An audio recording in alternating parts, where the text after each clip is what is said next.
YouTube. So this is going to be my video on my Step 2 CS experience. So as you guys know, I took the test on July 25th. I flew into Chicago on the 24th, and I stayed at the center that was directly, I stayed at a hotel that was directly next to the center. I'm not going to say what it is. You guys can figure it out. I just want to give you a little backtrack on it. On the 22nd, I started noticing that my son was like sick, like he had a upper respiratory infection, and I was like crossing my fingers. But the night before I left to Chicago, so the 22nd that night, I started feeling bad, and on the 23rd, the day I flew into Chicago, on the 24th, which was the day I flew in, I was dead tired. So I had all these plans about what I wanted to do the day before, there at the center, look over some flashcards and stuff.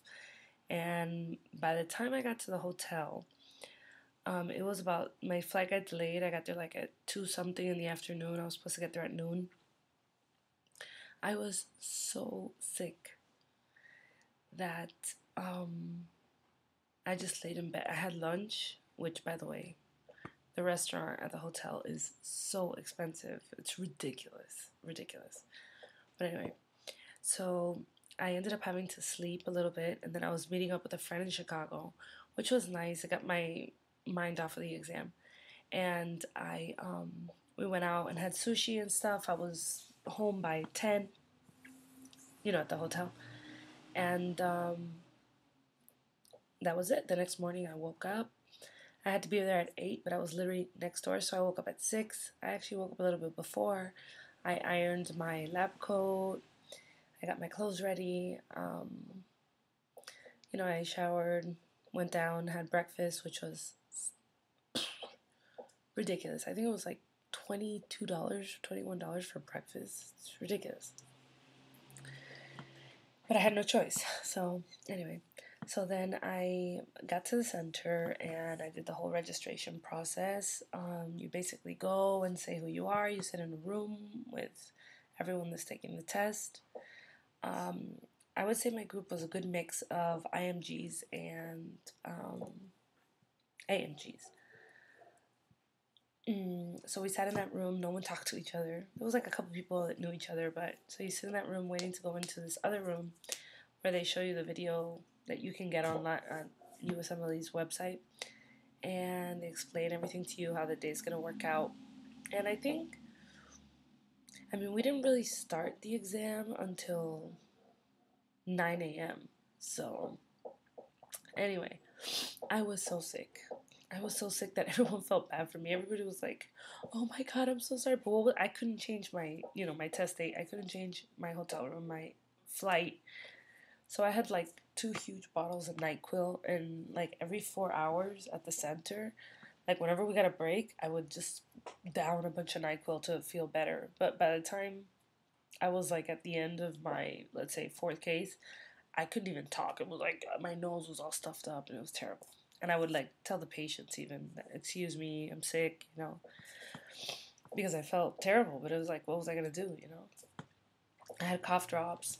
Anyway, so, well, as all of you know, we can't talk about the cases, but I will say that I had 12 cases, and that I did what I wanted to do. I did my, I took a minute before I walked into the patient's room. I did my Pam Hugs Foss and the Licora or Sicora, whatever. And I also did the mnemonic on the paper, them for CS, PubSod. And I would write some differentials if I needed them, if it was an easy, or I felt it was an easy case. I didn't write them. So my first case was a very easy case, and I feel like that helped me start off my day, So I did 5 cases. We had lunch, which the lunch was good. It was a good lunch. It wasn't really food. It's like sandwiches and stuff, but it was alright. You don't want to eat anyway, really. Then we did 4 cases and had like a coffee break where, they had like little bread and Coke and coffee. And then we did the last 3 cases. So what can I tell you without telling you about my test? I felt very good about the test when I walked out. I wasn't the last one to walk into the rooms, but I did take longer than, let's say, the U.S. students. U.S. students practically read the doorway information and walk in. And I had a U.S. student. I had 2 U.S. students each at my side. But after that, I had an IMG. So I had a few IMGs close by, so I could see that too and compare. So IMGs always went in last, and U.S. students walk out first of the rooms.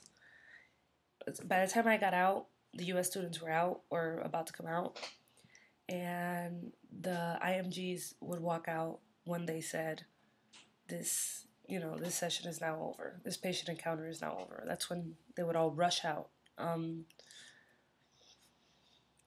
Patient note, the space that you have on the websites, patient note is about the same amount of space. I didn't feel like I ran out of space or ran out of time.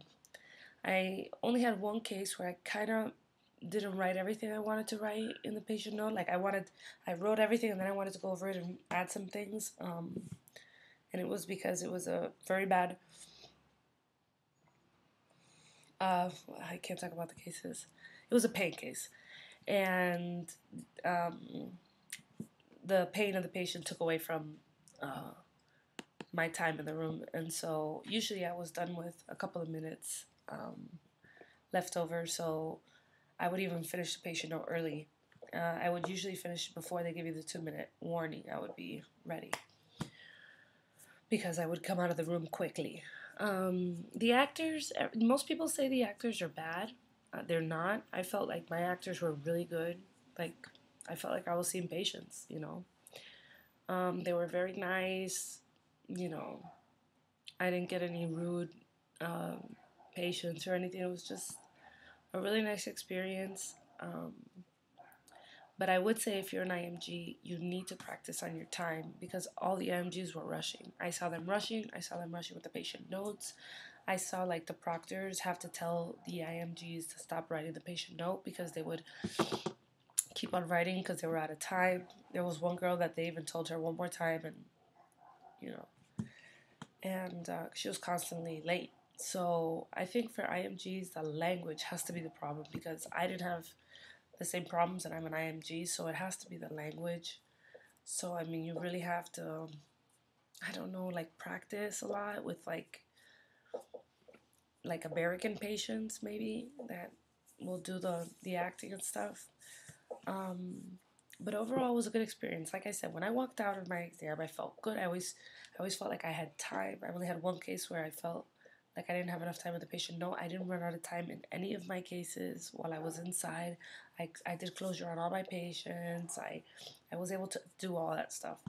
But as the days went by, I started having doubts and thinking about my cases and thinking about the questions I didn't ask and thinking about the labs I didn't order and thinking about, you know, the things in the physical exam I didn't do or this, and that. So I don't know. The worst part is that I don't get my results until October 3rd. So anywhere from October 3rd to October 31st. But I want to go with my initial feeling, which was that I passed. But I mean, really, I don't know right now. I don't know.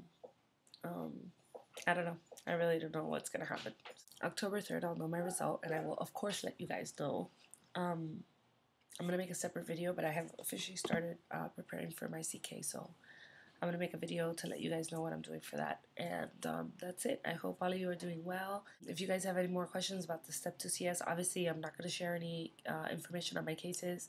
But if you guys have any questions about how the room is or whatever, then just leave them below. And I will do a question and answers video for Step 2 CS if there's enough questions. So leave your questions below. And I will see you guys soon. Bye.